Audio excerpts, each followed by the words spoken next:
Risk and challenges. Labor regulation. There was still lack of labor law and regulations in sharing economy companies. In the idealistic view of the sharing economy, majority of people who offered services seeing it as a part-time job where they can gain some extra money.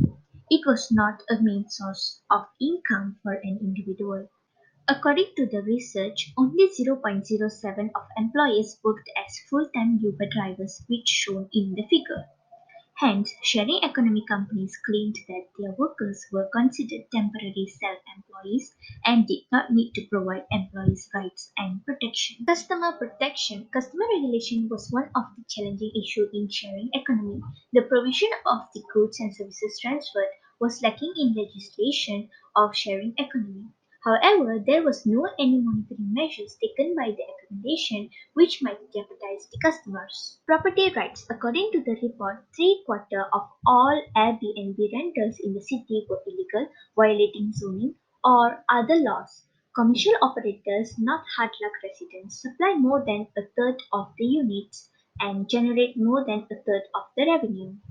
For safety reasons, apartment buildings often had rules and regulations that restricted the number of people entering the building and prohibit subletting or renting out rooms. However, rental services such as Airbnb might break the rules of many apartment rentals.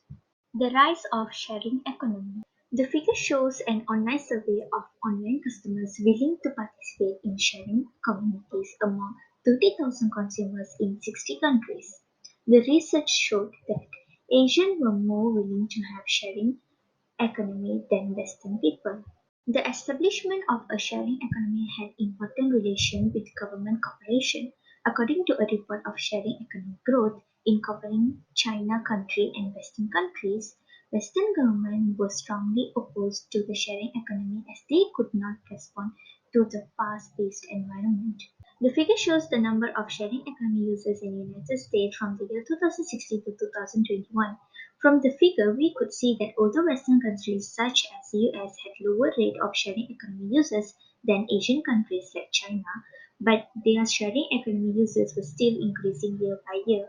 This figure was a survey conducted by Gig Work Online Selling and Home Sharing in 2015. Based on the figure, we could see that most of the Americans worked with sharing economy companies was because of the flexibility of working time, which 68 of them agreed with this statement.